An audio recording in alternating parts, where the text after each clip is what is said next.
अच्छा,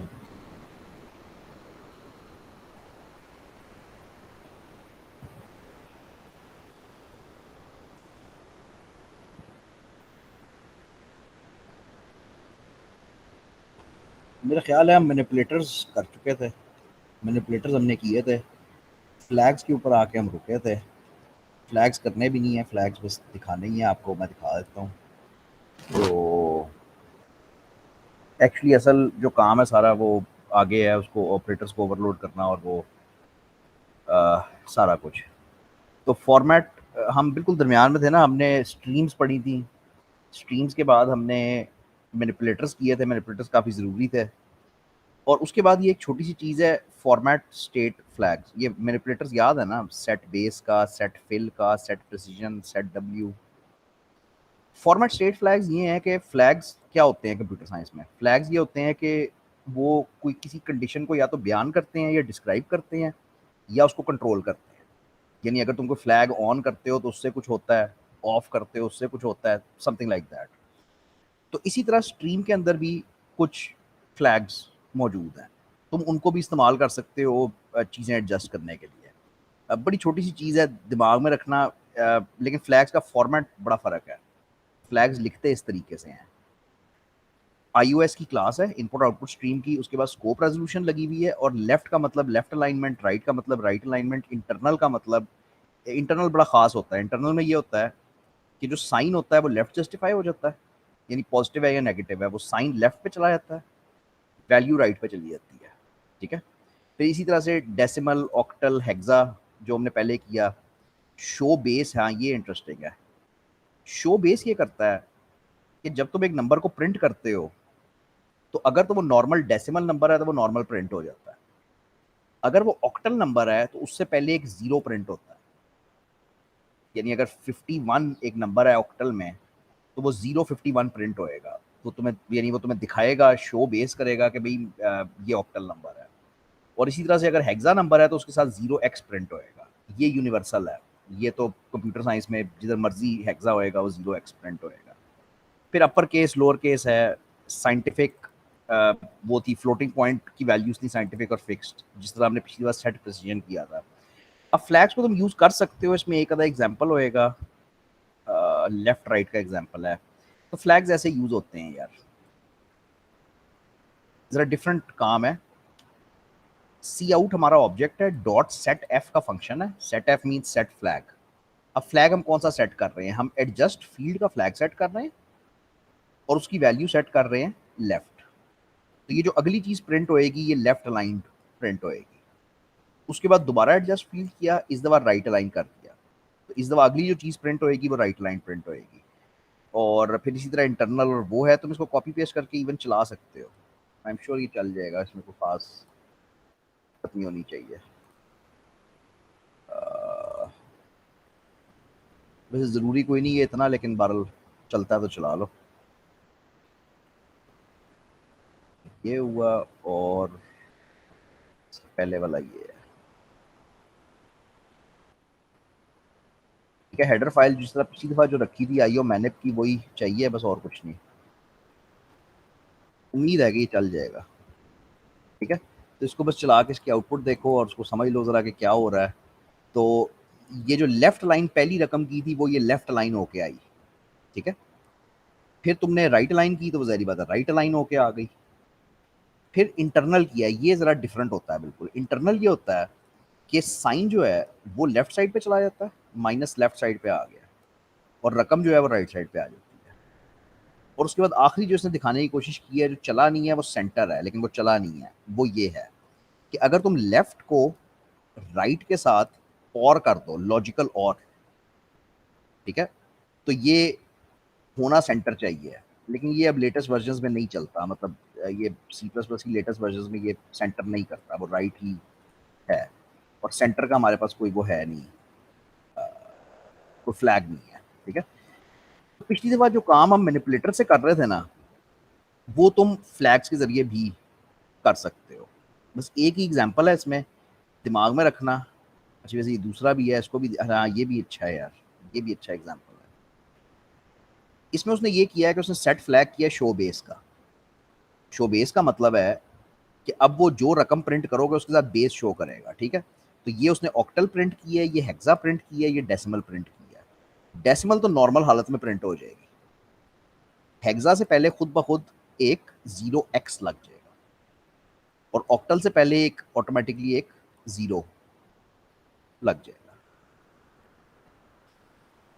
बस इसमें कुछ रह गया तो उसको पढ़ लेना, एक्चुअली रह गया ही नहीं, खत्म ही हो गया। लो जी, मैं यहाँ से स्टार्ट करना चाहता हूँ, overloading, insertion and extraction operators. हमने जो उस दिन बातें की थी वो बड़ी ज़रूरी थी। वो ये थी कि हमारे पास एक आईओ स्ट्रीम की क्लास है तो हम पहले दिन से इस्तेमाल कर रहे हैं। सॉरी, एक हेडर फाइल है, क्लास नहीं, हेडर फाइल है। और इसके अंदर दो क्लासेस हैं, एक का नाम है आई स्ट्रीम और एक का नाम है ओ स्ट्रीम। क्लासेस हैं, मैंने आपको करके दिखाया था उस दिन, इनके ऑब्जेक्ट्स बना के दिखाए थे और रेफरेंसेस, एलियासेस बनाए थे। तो इनके दो ऑब्जेक्ट्स हैं, इसका सी इन और उसका सी आउट। ये वो तमाशा था जो हम शुरू से कर रहे हैं। अब प्रॉब्लम ये है कि जब हम एक क्लास बनाते हैं अपनी वेक्टर की, क्लास वेक्टर की बनाते हैं या कोई भी क्लास बनाते हैं, और उसके बाद सी प्लस प्लस को कहते हैं कि सी आउट करो वेक्टर v1 को, यानी अगर एक वेक्टर का ऑब्जेक्ट बना लो वेक्टर v1, तो जब हम सी प्लस प्लस को कहते हैं कि भाई सी आउट करो इस v1 को, तो ये लाइन फेल हो जाती है, ठीक है। ये लाइन नहीं चलती। क्यों नहीं चलती? तुम्हें कंप्लेन जो आती है वो भी तुम्हें पढ़नी चाहिए एक्चुअली, तभी ये समझ आती है। तो हमारे पास वेक्टर की क्लास है, तो मैं ये इतने मुश्किल पंगे में नहीं पड़ रहा, मैं सिर्फ एक वेक्टर का ऑब्जेक्ट बना रहा हूँ, वेक्टर v1, और मैं कह रहा हूँ कि सी आउट कर दो v1 को एंड एल कर दो, ठीक है। Simple, very very simple. यहाँ पे आके ये फेल करती है। जो एरर आता है वो पढ़ना चाहिए कि एरर क्या है। एरर ये है, नो मैच फॉर ऑपरेटर, ये वाला, ठीक है। वो कहता है एरर ये है कि इस ऑपरेटर को ये नहीं पता कि इस ऑब्जेक्ट को कैसे हैंडल करना है। बिल्कुल उसी तरह से जिस तरह से तुम v1 प्लस v2 कहते थे और उसको ये समझ नहीं आता था कि दो वेक्टर्स को कैसे मैं प्लस करूं, प्लस को ये नहीं पता था कि मैं कैसे करूं। तो इसी तरह से इस ऑपरेटर को ये नहीं पता कि यूजर डिफाइंड क्लास को कैसे हैंडल करना है। ये इशू है जिसको सॉल्व करना है, ठीक है। तो दिस फेल्स बिकॉज ये जो ऑपरेटर है does not know how to deal with vectors. User defined है ना, उसको क्या पता कि इसका क्या करना है। सोल्यूशन सिंपल, ओवरलोड कर लो। Solution is to overload operator, है ना। लॉजिकल है ना भाई, कि वो यूजर डिफाइंड क्लासेस पे नहीं चल रहा, ठीक है, उसको बता देते हैं कैसे चलना है। तो अब इस लाइन को पकड़ो, सी आउट v1 को, और इसके हिज्जे करो। हिज्जे करने से मुराद ये है कि ये जो है ये तुम्हारी ड्राइविंग फोर्स है, ठीक है। ये ज़ाहिर बात है तुम्हारा ऑपरेटर है जो जो सारी गेम चला रहा है, जिसका सारा प्रॉब्लम है एक्चुअली। इसको ये ना पता कि ऑपरेटर के इसको कैसे हैंडल करना है। और ये तुम्हारा आर्गुमेंट होएगा, पैरामीटर होएगा। जिस तरह v1 प्लस v2 में हम कहते थे ना कि v1 ड्राइविंग फोर्स है प्लस ऑपरेटर है, और v2 जो है वो एज अ पैरामीटर पास हो जाएगा। तो इस कहानी में ड्राइविंग फोर्स सी आउट है, वो ऑब्जेक्ट है, ऑपरेटर ये वाला है, और पैरामीटर v1 हो जाएगा। यहाँ से वो जो दो बातें का फैसला हमने हमेशा करना होता है कि मेंबर है या नॉन मेंबर है, और दूसरी बात है कि तुमने कैस्केडिंग चलानी है या नहीं। इन दो बातों का फैसला मुझे कर दो और हम आगे चलते हैं। तो ये मेंबर है या नॉन मेंबर है? इस ऑपरेटर को ओवरलोड करोगे तो ये एज अ मेंबर होएगा या एज अ वो होएगा नॉन मेंबर?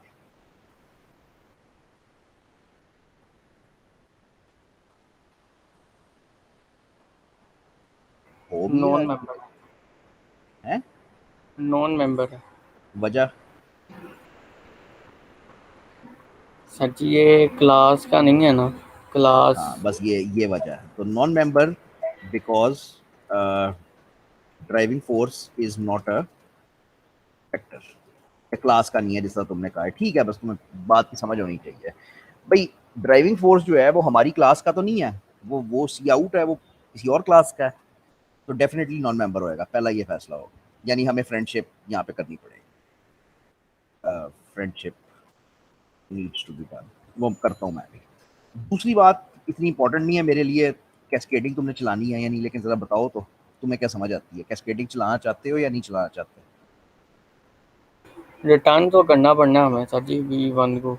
रिटर्न उस सूरत में करना पड़ना है अगर तुमने कैस्केडिंग चलानी है। तो पहला तो सवाल ये है कि कैस्केडिंग चलानी है या नहीं चलानी। अपनी आसानी के लिए मेरा माइंड कहता है नहीं चलाएंगे। हाँ वो ठीक है, ये ठीक है, लेकिन कैस्केडिंग चलनी है। इस लाइन को देखो, इसमें कैस्केडिंग हुई हुई है, विच मीन्स कि जब वो सी आउट V1 कर चुका होएगा तो उसके बाद ये कैस्केडिंग है ना, ये भी तो चलाना है। हाँ जी। तो कैस्केडिंग तो चलानी पड़, या अगर मैं और एक तरीके से दिखाऊं तो मैं C1 V1 V2 इस तरह भी करना चाहता हूँ, तो कैस्केडिंग तो चलानी पड़नी है। चलानी पड़नी। तो we need cascading, so we need to return, जैसा तुमने पहले कहा है कि रिटर्न करना पड़ेगा। अब इंतहाई मुश्किल सवाल ये है कि रिटर्न क्या करना है, वापस चाहिए क्या है तुम्हें। मेरा ख्याल है यहाँ से देखने में आसानी होएगी क्योंकि यहाँ पे कैस्केडिंग नजर आ रही है। तो तुम्हें हमें रिटर्न क्या एक करना अगली लाइन चाहिए, अगली लाइन। है? नहीं अगली लाइन नहीं चाहिए, अगली लाइन क्यों चाहिए? वैसे नहीं होगा, एंडल को भी तो रिटर्न करेंगे ना। नहीं नहीं, मतलब कैस्केडिंग तो ये है ना कि देखो यहाँ पे जैसे तुमने ये कर दी, मतलब मैं कहता हूँ इज माई वेक्टर, कैस्केडिंग तो ये है ना, कैस्केडिंग क्या थी यार, याद करो, V1 प्लस चीज को V2 रिटर्न करती है, प्लस V3 है। रिटर्न वगैरह रिटर्न। कैस्केडिंग ये होती है कि एक ही फिक्रे में, एक ही स्टेटमेंट में तुम ऑपरेटर को एक दफा से ज्यादा दफा इस्तेमाल कर रहे हो, इधर भी वही ऑपरेटर इस्तेमाल हो रहा है, इधर भी वही इस्तेमाल हो रहा है, इधर भी वही इस्तेमाल हो रहा है। ये चलती कैसे थी, ये चलती ऐसे थी कि पहले ये वाली कॉल लगती थी, ये कॉल लगती थी, इसका रिजल्ट निकलता था, यहाँ पे आंसर आ जाता था, कोई एक वेक्टर आ जाता था यहाँ पे, फिर अगली कॉल लगती थी, फिर यहाँ पे जवाब में एक और वेक्टर आ जाता था, फिर फाइनली ये कॉल लगती थी और फिर वो फाइनली एक आंसर पैदा होता था। सबसे पहले ये कॉल लगेगी, हमारे ऑपरेटर को ये कॉल जाएगी, हमारा ऑपरेटर इसको सी आउट कर देगा, वो जैसे भी हमने करना है हम कर लेते हैं, वो सी आउट कर देगा। पॉइंट ये है कि यहाँ पे मैं क्या ऐसा वापस रिटर्न करवाऊं कि आगे मेरी कैस्केडिंग चलती रहे, यहाँ पे मैं क्या फिल इन द ब्लैंक करूं कि मेरी कैस्केडिंग आगे चलती रहे। वो सिर्फ और सिर्फ सी आउट है, सिर्फ और सिर्फ अगर इधर वापस सी आउट आएगा तब ये लाइन आगे चल सकती है, वरना तो इस इधर कोई सेंस नहीं ना बनती। अगर मैं यहाँ पे V1 रख दूं तो इसकी तो कोई सेंस नहीं है। तो सी आउट बजाते खुद रिटर्न करना पड़ेगा, ये बड़ा मुश्किल क्वेश्चन था, सोच के देखना इसको किसी वक्त फारिग टाइम में। We need to return cout to ensure that cascading works. ये काफ़ी मुश्किल है समझना, जो बाकी बातें ईजी हैं। अच्छा अब इसको कर लें ज़रा, इसको ऑपरेटर को ओवरलोड कर लें। Very good. ऑपरेटर कैसे ओवरलोड होता है, तो ऑपरेटर ये वाला ओवरलोड करना है, ये एक्चुअली आसान है इसको करना। अ, ये अपने पास लेके आएगा एक ओ स्ट्रीम की रेफरेंस, उसको कोई भी नाम दे दो, OS नाम दे दो, और साथ ही एक ऑब्जेक्ट लेके आएगा वेक्टर, उसको तुम टेम्प नाम दे दो, जो भी नाम दे दो। अब तुम्हें इसकी तो समझ आ गई है, इसकी तो जाहिर बात है कि पैरामीटर तो जाना ही जाना है ना, यानी ये V1 पैरामीटर में तो जाना ही जाना है। पहला क्यों लेके आते हो, रूल है, रूल है। अगर ना भी लेके आते तो ड्राइविंग फोर्स तो थी, मतलब काम चल जाना था, लेकिन अनफॉर्चुनेटली ये रूल है इसको ओवरलोड करने में कि इसको लेके आना है। ठीक है। अच्छा, रिटर्न क्या करना है, अगेन ओ स्ट्रीम ही रेफरेंस एक हमने रिटर्न करनी है। तुम इसको रट्टा लगा सकते हो, ये चेंज नहीं होना कभी। ज़्यादा से ज़्यादा क्या चेंज होएगा कि अगर तुम कॉम्प्लेक्स की क्लास लिखोगे तो यहाँ पे कॉम्प्लेक्स आ जाएगा, बस तुम इसको रट्टा लगा सकते हो। अच्छा अब करना क्या है उसके अंदर, उसके अंदर करना ये है हमने कि हम सी आउट करवाते हैं, सी आउट करना ना करवाएं। अब देखो क्या हुआ है, सी आउट जो ड्राइविंग फोर्स थी उसका रेफरेंस यानी उसका निक नेम कॉपी हो गया ओएस में। तो हम इधर कहते हैं कि ओएस कर दो, और हम कहते हैं प्रिंटिंग वेक्टर हेयर जो भी है, और उसके बाद हम वेक्टर प्रिंट कर देते हैं। अब वेक्टर प्रिंट कैसे करना है, वेक्टर टी का एक्स के साथ हम छोटा सा आई लगाते थे, फिर प्लस का निशान, टी का वाई, और उसके साथ हम जे लिखते थे, यही वेक्टर होता था। और उसके बाद एंड एल भी नहीं हम डालते, एंड एल भी हम नीचे ही डाल देंगे, ठीक है। तो ये तो हमने सिंपल प्रिंट करवा दिया। उसके बाद रिटर्न करवाओ ओएस को। ये कॉल चलती है तो सी आउट कॉपी हुआ ओएस में, कॉपी नहीं हुआ, रेफरेंस बना, एलियस बना, निकनेम बना। उस ओएस की मदद से तुमने प्रिंटिंग कर ली और एंड पे तुमने उसी ओएस को रिटर्न करवा दिया, यानी तुमने वही सी आउट पकड़ के वापस रिटर्न करवा दिया, ताकि कैस्केडिंग सारी चलती रहे। आखिरी स्टेप क्या होएगा, इसको एज अ फ्रेंड बनाना है, तो इसको कॉपी करो ऊपर क्लास में और इसको फ्रेंड बना दो। फ्रेंड वैसे ही जैसे पहले बनाते थे, बस सिर्फ फ्रेंड लिख दो और ये फ्रेंड बन गया। अच्छा, अब ये इतना करने से तुम्हारे पास पावर क्या आई है, पावर ये आई है कि कोई बच्चा भी तुम्हारी क्लास डाउनलोड करे और वो कहे कि यार मैं एक वेरिएबल बनाता हूँ और मैं आउटपुट कर देता हूँ, खत्म बात, डन, चलेगा, ठीक है। तो वो वेक्टर, वो डिफॉल्ट कंस्ट्रक्टर कॉल हुआ और 0i+0j कॉल हो गया। तुमने थोड़ा कॉम्प्लिकेटेड करना है, कॉम्प्लिकेटेड कर लो, v2 10 2 v3 1,2 जो भी है। ये करने के बाद तुम कह दो कि मैं v1 प्रिंट करवाता हूँ, फिर तुम सारे वेक्टर्स प्रिंट करवा लो, पता चल जाए क्या हो रहा है। v2 v3 हो गया। उसके बाद अब तुम गेम ये खेलो कि तुम सी आउट करवाओ v1 plus v2 plus v3, या तुम्हारी मर्जी है, अगर तुम एक टेम्पररी वेक्टर में डालना चाहते हो पहले टेम्प में डाल दो, vector temp is equal to v1 plus v2 plus v3 और फिर सी आउट टेम्प। ये जो मेन फंक्शन लिखा हुआ है, ये तुम किसी सी प्लस प्लस के मतलब बच्चे के सामने भी रख दोगे ना, जिसने 2 लेक्चर भी पढ़े होंगे, तो उसको समझ आ जाएगा ये क्या हो रहा है। ये जो ओवरलोडिंग की और सारी इतनी साइंस है, वो इसलिए बनी है कि तुम्हारी क्लास एक अनाड़ी से अनाड़ी बंदा भी डाउनलोड करे और वो मेन लिखने के काबिल हो, ऐसे लिखे और चलना शुरू करे। तो ये असूली तौर पे चलना चाहिए और आंसर भी ठीक देना चाहिए। तो ये मेरे 3 वेक्टर्स आ गए और ये जमा होके उनका रिजल्ट आ गया। तो ये दरमियान में वो कंस्ट्रक्टर्स की मैंने कॉल्स लिखी हुई है। अच्छा, बात इससे आगे लेके जाते हैं। अब हम कहते हैं कि हम इनपुट करवाते हैं, हम कहते हैं कि हम सी इन करवाते हैं v1, जिस तरह हम करते हैं नॉर्मल वेरिएबल्स में। हम कहते हैं कि हम मैसेज आए cout please input the vector, vector x, पहले उसका x वाला हिस्सा इनपुट होएगा, नहीं x ना को, बल्कि हम तो सिर्फ यही मैसेज देते हैं। ये बड़ा इंटरेस्टिंग है, इसके 2 रास्ते हैं करने के।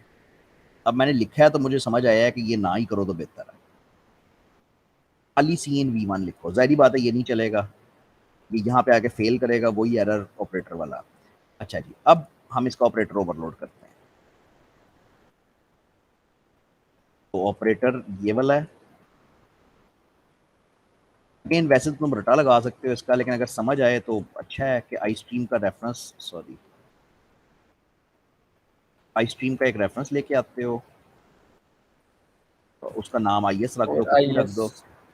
लेकिन इंपॉर्टेंट ये है, ये शर्त है इसमें कि ये जो पैरामीटर आता है ना, वो एज अ रेफरेंस आना है, ये शर्त है। उसमें तुम्हारी मर्जी है, रेफरेंस लाना है रेफरेंस ले आओ, नहीं लाना ना लाओ। इसमें रेफरेंस लाना शर्त है, और अगर थोड़ा दिमाग इस्तेमाल करो तो ये लॉजिकल है। क्योंकि जब तुम ये लिखते हो तो तुम इस v1 को छेड़ रहे हो, तुम इस v1 के अंदर डेटा डाल रहे हो। तो अनलेस तुम इसको पॉइंटर के जरिए या रेफरेंस के जरिए पास करो तो उसके अंदर तो डेटा नहीं जाएगा ना। तो इसलिए ये करना जरूरी है।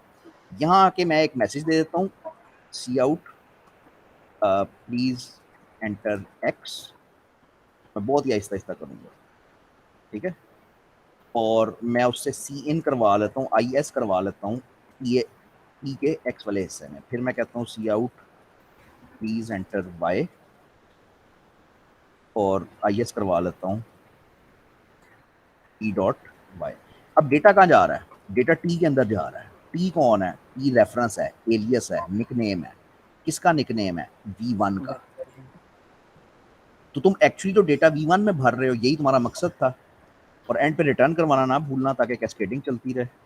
तो आई स्ट्रीम रेफरेंस को रिटर्न करवाओ और return is. Again last step वही है कि इसको ऊपर जाके एंड बना दो।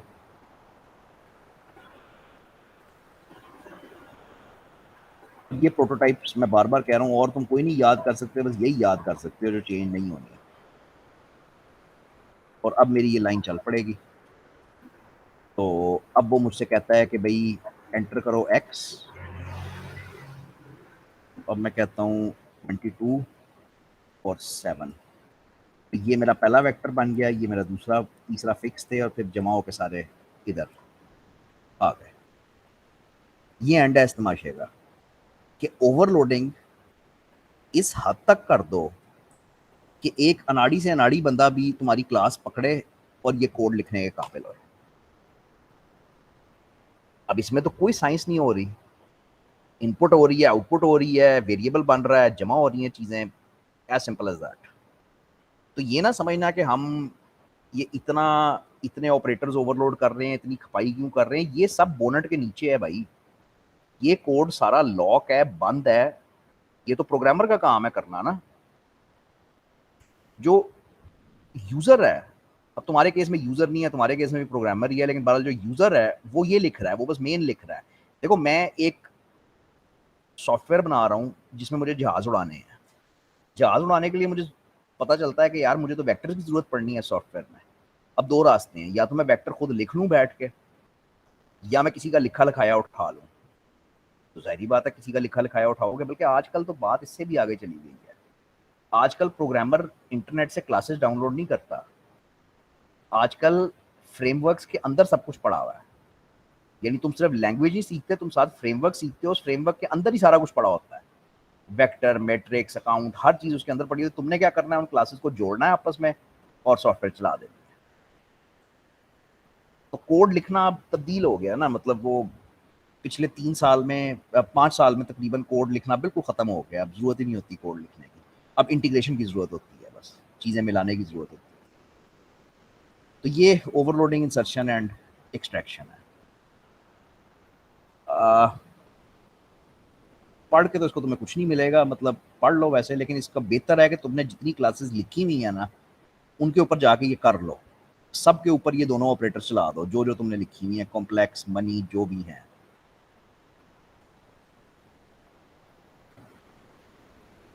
इसमें बड़ी इंटरेस्टिंग चीजें कर सकते हो वैसे। मैं तुम्हें कहता हूँ कि नेगेटिव वेक्टर्स अलाउ नहीं होने चाहिए। यानी जब इनपुट करता है बंदा तो ये मेक श्योर करो कि नेगेटिव वैल्यू ना हो। मसला समझ गए हो कि वो -5 ना एंटर करते हैं, कैसे करोगे?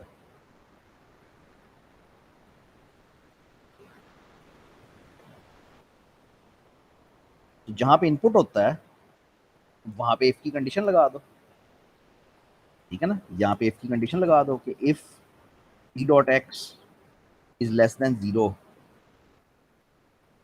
फिलहाल तो मैं सिर से उतार रहा हूँ, तो गो टू अगेन। माठा तरीन तरीका है करने का, लेकिन फिलहाल मैं सिर्फ सिर से उतार रहा हूँ आपको दिखाने के लिए। तो अगर आप वो नेगेटिव वैल्यू एंटर करेगा तो वो नहीं करने देगा, वो उसको दोबारा वही एक्स ही मांगेगा। फॉर एग्जाम्पल मैं यहाँ पे कहता हूँ -23, तो फिर एक्स मांग रहा है, -23x, -1x, -45। जब मैं पॉजिटिव एंटर करूंगा तब वो आगे चलेगा और काम खत्म होएगा।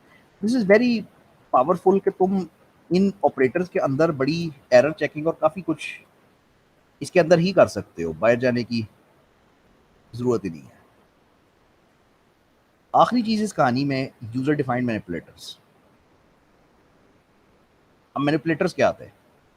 फंक्शंस थे, मतलब फंक्शंस नहीं थे, मतलब तो मैंने कहा था कि मैनिपुलेटर्स इस तरह के हैं जैसे इसको तब्दील करते हैं ना, कुछ ऐसा करते हैं कि नई लाइन, मैंने एंड एल नहीं लिखना, मैं चाहता हूँ मैं नई लाइन लिखूं, एक मैनिपुलेटर लिखूं, अपना यूजर डिफाइंड मैनिपुलेटर लिखूं और वो काम करे। वैसे एक्चुअली इधर मुझे ये दिखाने की जरूरत है नहीं, इसको मैं यहीं पे छोड़ता हूँ फाइल को। मेरे ख्याल में एक सिंपल फाइल के ऊपर ये चीज़ देखो, वरना वो बहुत ही मुश्किल हो जाएगा। एक सिंपल फाइल के ऊपर ये देखो, आ रहे हो जा रहे हो, क्या हो रहा है? ऐसे ही हो? सर इंटरनेट इशू था।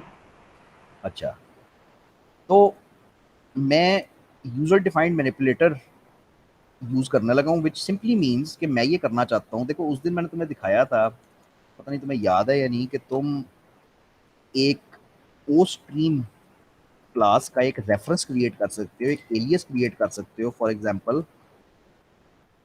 बाहर, और उसको तुम सी आउट को असाइन करवा सकते हो। ये बड़ी पावरफुल बात है, क्योंकि तुम इस तरह से लिख सकते हो बाहर, दिस इज आउटपुट। ठीक है, ये लाइन तो कहीं बिल्कुल नहीं चलनी चाहिए ना, इसकी तो तुक ही कोई नहीं है कि बाहर लिखा हुआ है और मतलब इस तरह तो नहीं चलना चाहिए। लेकिन तुमने किया क्या है कि तुमने सी आउट जो ऑब्जेक्ट था उसका एक निकनेम रखा बाहर, और तुमने उसके साथ अब पूरे प्रोग्राम में जहां पे भी आउटपुट करनी है उसको सी आउट नहीं लिखना, उसको बाहर लिखना है। अब बाहर के बाद मैं लिखना चाहता हूँ जगह, यानी टैब स्टॉप जो तुम्हारा होता है ना, उस जगह यहाँ पे छूट जाए थोड़ी सी, और दिस इज मोर आउटपुट आ जाए, और फिर नई लाइन आ जाए पूरी, मतलब सी प्लस प्लस ही उर्दू में कर दी है। तो बाहर का मतलब ये सी आउट हो गया। अब ये जो जगह और नई लाइन जिस तरीके से इस्तेमाल हुए हैं, ये तो मैं नजर आ रहे हैं कि ये मैनिपुलेटर्स हैं। ठीक है, मैंने एंड एल और इस तरह के ये मैनिपुलेटर्स हैं। अब हम अपने मैनिपुलेटर्स डिफाइन कर सकते हैं, मतलब मैं इसको एज अ फंक्शन डिफाइन करूंगा कि जगह का मैनिपुलेटर है, इसी तरह से नई लाइन का एक बिल्कुल फंक्शन की तरह ये मैनिपुलेटर्स डिफाइन हो जाएंगे। अब इनकी शर्तें हैं यार कुछ, के एक तो ये इसने ओ स्ट्रीम वापस लेके आनी है, जहरी बात है, क्योंकि इसने कैस्केडिंग चलानी है। इसने भी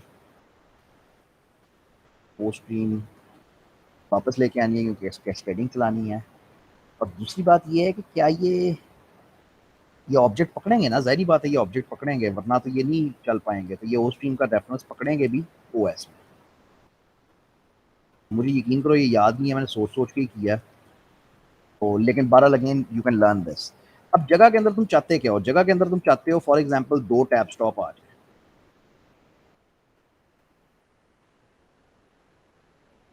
और फिर रिटर्न कर दो ओएस। होएगा ये कि जब वो इस लाइन के ऊपर इस मैनिपुलेटर को हिट करेगा तो वो पहचानेगा कि ये यूजर डिफाइंड मैनिपुलेटर है, क्योंकि ये लिखा हुआ है यहाँ पे। और वो उसके अंदर जाता है, और उसके अंदर क्या है जी, 2 टैब स्टॉप आ गए, वो वहां पे उसने 2 टैब स्टॉप डाल दिए, फिनिश। इसी तरह से जब वो नई लाइन को हिट करता है तो उसको पता लग जाता है कि उसने यहाँ पे, मतलब आपकी मर्जी है, लेकिन बेसिकली फॉर एग्जाम्पल आप चाहते हो 3 लाइनें छूट जाए, मुझे नहीं पता 2 लाइनें छूट जाए, जो भी है। ठीक है, यहाँ पे वो 3 लाइनें छोड़ देगा, और स्पेलिंग गलत है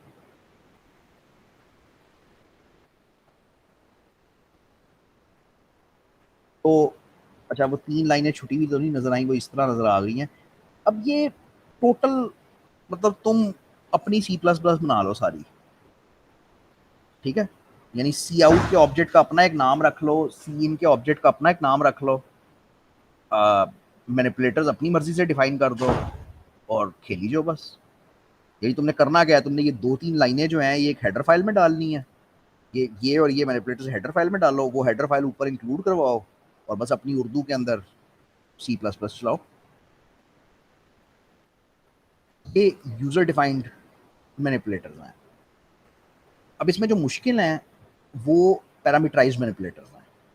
उसमें तुम्हें यहाँ पे साथ एक पैरामीटर लेके आना पड़ता है और फिर उसको हैंडल करना पड़ता है, लेकिन मेरा नहीं ख्याल कि वो उसको आपको करवाया हुआ है।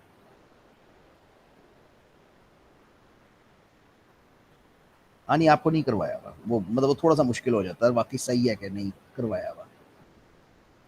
ये मैट्रिक्स क्लास का एग्जांपल है, और स्टैटिक। लो भाई, यहाँ तक कुछ पूछना चाहते हो पूछो, क्योंकि ये बिल्कुल अब टॉपिक बदल जाएगा।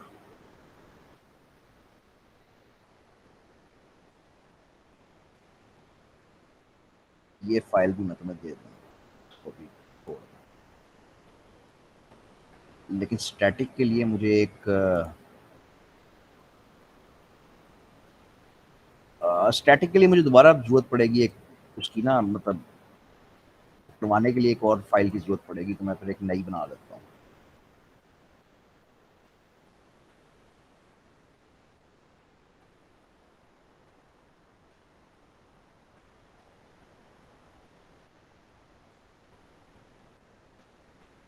अच्छा जी, अगर कोई प्रॉब्लम नहीं तो फिर स्टैटिक है, और ये मुश्किल है दिमाग खोल के करना कि स्टैटिक क्या होता है। वैसे तो स्टैटिक एक कीवर्ड है बस, तुम कहीं पे भी स्टैटिक लगा सकते हो, बेसिक कीवर्ड है, ठीक है। लेकिन तीन चीज़ें बेसिकली सी प्लस प्लस में स्टैटिक होती हैं, ठीक है। We can have a static variable, we can have a static data member, and we can have a static object. और भी चीज़ें हैं, स्टैटिक फंक्शंस भी हैं, स्टैटिक मेथड्स भी हैं, लेकिन वो अगले सेमेस्टर में, ठीक है। तो तीन चीज़ें सी प्लस प्लस में स्टैटिक हो सकती हैं। मैं स्टैटिक वेरिएबल से शुरू करता हूँ, तो मैं सिंपल कोड लिख रहा हूँ, मुझे इसका आंसर बता देना।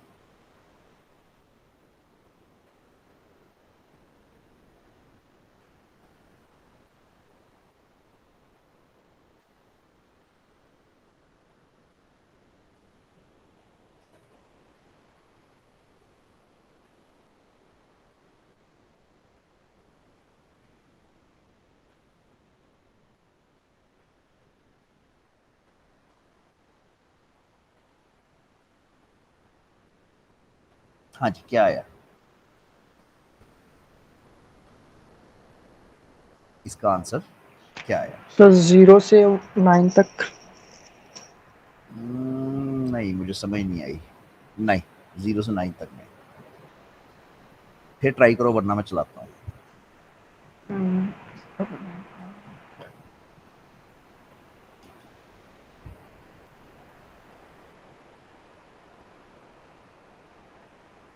सर मेरी तो समझ में यही आ रहा है। 0 से 9 9। तक तो ये 1 जी। प्रिंट करेगा, ये सिर्फ 1 प्रिंट करेगा, ठीक है। तो हो क्या रहा है, ये फंक्शन कॉल हुआ। जब ये फंक्शन कॉल हुआ तो उसने एक वेरिएबल बनाया x नाम का, उसको 0 किया, फिर उसमें 1 ऐड किया, यानी 1 हो गया, वो 1 प्रिंट कर दिया। जब वो फंक्शन खत्म हुआ, यानी यहाँ पे ही वो फंक्शन खत्म हो गया, तो उसका तो तमाम लोकल वेरिएबल जो सब कुछ मर गए ना। ये x जो था एक लोकल वेरिएबल था, ये मर गया, खत्म हो गया, वजूद ही खत्म हो गया। अब जब लूप घूमा और उसने फन को दोबारा कॉल किया, तो फन दोबारा कॉल हुआ, x पैदा हुआ, उसकी वैल्यू 1 हुई, दोबारा 1 प्रिंट हो गया। तो ये जो है वो 1 प्रिंट करेगा 10 दफा, ठीक है। और ये आपको आना चाहिए, ये तो इसमें कोई नई बात नहीं है। नई बात ये है कि अगर मैं इसको स्टैटिक बना दूं, यानी मैं एक स्टैटिक वेरिएबल बना दूं, बनाना किस तरह है, लिटरली ऐसे बनाना है, किसी से पहले स्टैटिक लिख दो, वो स्टैटिक बन जाता है। अब ये देखो क्या करता है, अब ये 1 से 10 तक काउंटिंग करता है, जो अकल के खिलाफ है, ठीक है। पानी, थैंक यू। तो अब ये थोड़ा सा अकल के खिलाफ है, मतलब अनलेस को बंदा मुझे समझा सकता है कि ये कैसे आ गया है, मतलब समझ नहीं आता ये कैसे आ गया। एक्स अभी भी लोकल वेरिएबल है। लोकल वेरिएबल का असूल ये है कि जैसे ही फंक्शन खत्म होता है, लोकल वेरिएबल मर जाता है, उसका वजूद ही खत्म हो जाता है। तो फिर ये कैसे हो रहा है कि 1 2 3 4 5 6 7 8 9 10, ये क्या गेम है? तो अगर तुम स्टैटिक वेरिएबल बनाते हो,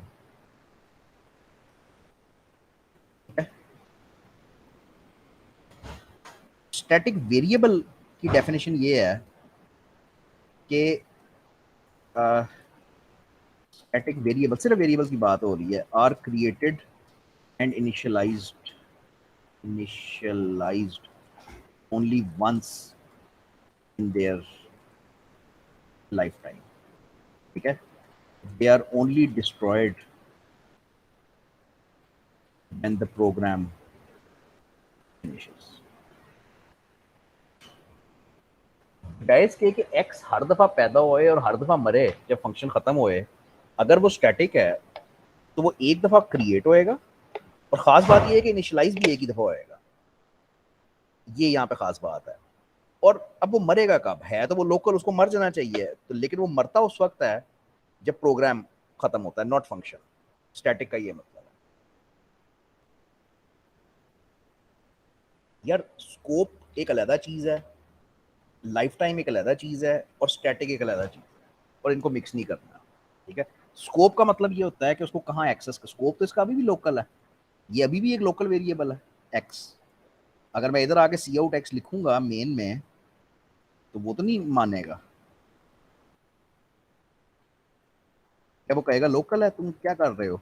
तो है तो वो अभी भी लोकल ही, जो फर्क पड़ा है उसको, वो उसके उसकी वैल्यू रिटेंशन के हिसाब से फर्क पड़ा है। जब फर्स्ट टाइम फंक्शन चला तो एक वेरिएबल पैदा हुआ, उसकी वैल्यू 0 हुई, उसकी वैल्यू 1 हुई, 1 प्रिंट हो गया, फंक्शन खत्म हो गया। अब नॉर्मली वो वेरिएबल मर जाना चाहिए था, लेकिन क्योंकि वो स्टैटिक है, वो जिंदा है और उसकी वैल्यू 1 है। अच्छा, खत्म हो गई बात, वापस आए। अब फन दोबारा कॉल हुआ। अब जब दोबारा जाओगे तो वो देखेगा कि ये तो स्टैटिक वेरिएबल है, विच मीन्स कि वो इसको ये लाइन इग्नोर करेगा।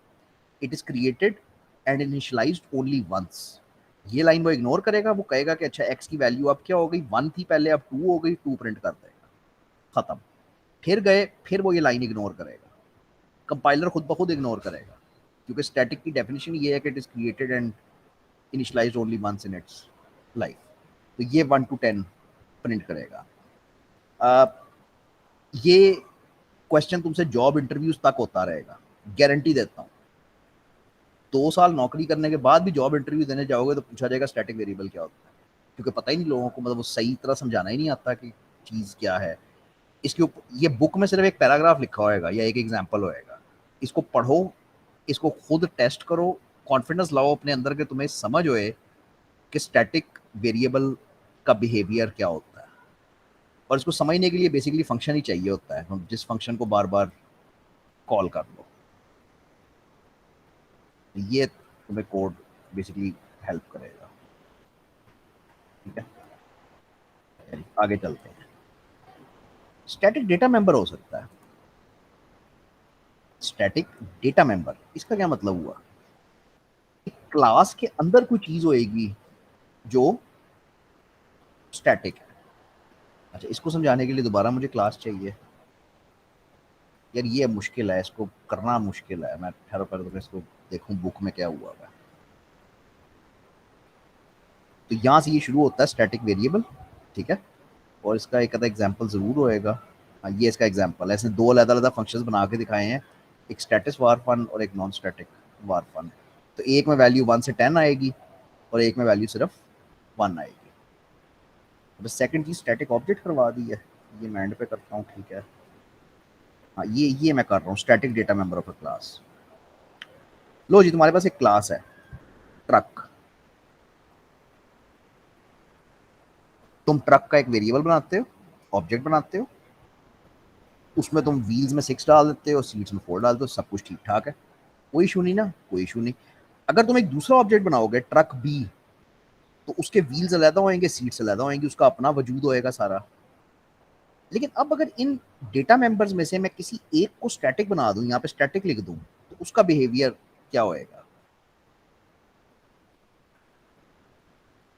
यार quite bad examples, quite bad examples. खुद ही करें, खुद ही यार, होना नहीं है। चलो ट्राई करते हैं। तो मैं यहाँ पे एक स्टैटिक इंट डाल रहा हूँ काउंट, और उसकी वैल्यू कर रहा हूँ 0। मुझे हर दफ़ा मुझे हर दफ़ा कंपाइल करना पड़ेगा, क्योंकि मुझे नहीं पता ये किधर मानेगा। यहाँ पे इनिशलाइज नहीं करने देगा, यहाँ पे करने देगा, मेन से पहले करना है।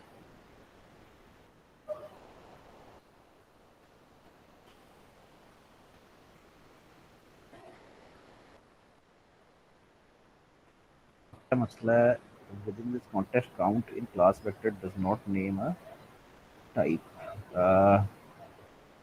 कि जब मैंने इनिशलाइज किया तब ये मसला पैदा हुआ है।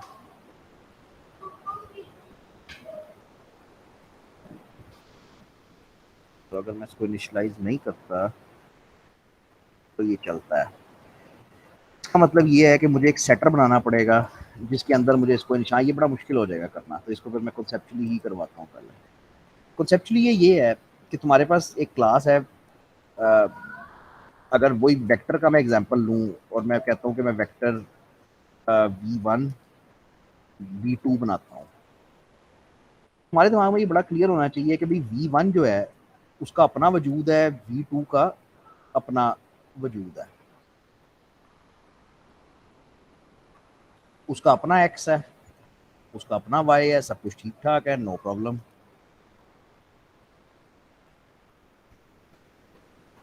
ये V1 हो गया और ये V2 हो गया। अब अगर मैं एक स्टैटिक डेटा मेंबर बनाता हूँ, consider a static data member called count, ठीक है, तो ये क्या होता है? तो तुमने काउंट को ये नहीं समझना कि वो इन दोनों के साथ लगा हुआ है, फिर ये होएगा, तुम्हारे दिमाग में तस्वीर ये बननी चाहिए, काउंट एक क्लास लेवल का वेरिएबल है, क्लास लेवल का डेटा है। अगर काउंट स्टैटिक है तो उसका मतलब ये है कि V1 को भी काउंट यही नजर आएगी, V2 को भी काउंट ये नजर आएगी। तुम वेक्टर क्लास के जितने मर्जी ऑब्जेक्ट बना लोगे तो उनमें काउंट अलग-अलग नहीं पड़ी होएगी, क्योंकि काउंट स्टैटिक है। दैट मीन्स कि काउंट क्लास लेवल पे बनेगी और वो फिर होएगी। एक second,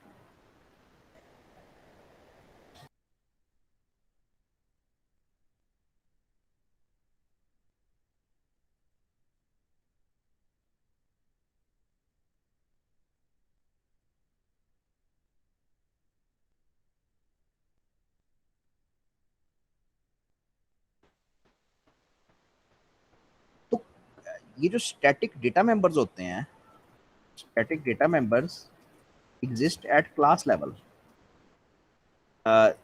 They have a single copy for any given class. यानी अगर तुम कहोगे कि V1 का काउंट देखना है मैंने, तो वो ठीक है, वो आ जाएगा, V2 का काउंट भी आ जाएगा, लेकिन पॉइंट ये है समझने वाला कि अगर कोई एक भी ऑब्जेक्ट उस काउंट को छेड़ेगा, चेंज करेगा, तो वो क्लास लेवल पे चेंज होएगी, वो तमाम ऑब्जेक्ट्स को ट्रांसपेरेंट होएगी चेंज। ये स्टैटिक डेटा मेंबर होता है, ठीक है ना। इसका एग्जांपल उसने भी नहीं अच्छा दिया हुआ और मुझे पता है कि इसको चलाने में बहुत मुश्किल आएगी, क्योंकि मुझे स्टैटिक फंक्शन बनाना पड़ेगा जो तुम्हारे कोर्स में है नहीं। तो देखते हैं, अभी टाइम मिलता है तो जाते हैं इस तरफ वापस। बल ये स्टैटिक डेटा मेंबर है कि क्लास लेवल पे एग्जिस्ट करता है और उसकी सिंगल कॉपी होती है।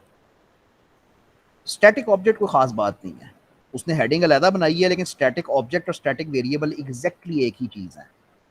वेरिएबल ऑब्जेक्ट ऑब्जेक्ट जो है वो वेरिएबल ही होता है ना, object is an instance of a class, वो वेरिएबल ही होता है बजाते खुद। तो इसमें कोई खास मतलब बात नहीं होएगी।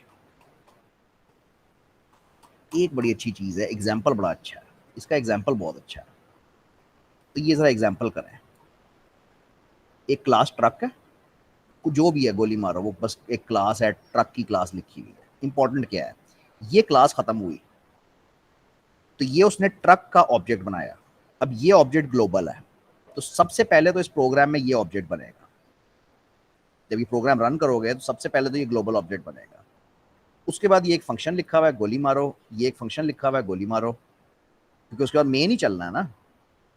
तो जब मेन चलेगा तो फिर ये ट्रक 20 ने बनाया हुआ है, तो उसके बाद बी ऑब्जेक्ट बन जाएगा। अभी तक क्या क्या हो गया, ए बन गया और बी बन गया। अब फंक्शन एफ कॉल होएगा। फंक्शन एफ के अंदर वो एक तीसरा वेरिएबल बनाता है, तीसरा ऑब्जेक्ट बनाता है सी। तो अब ए और बी बन चुके हैं, वो बने हुए हैं, और अब सी पैदा होता है।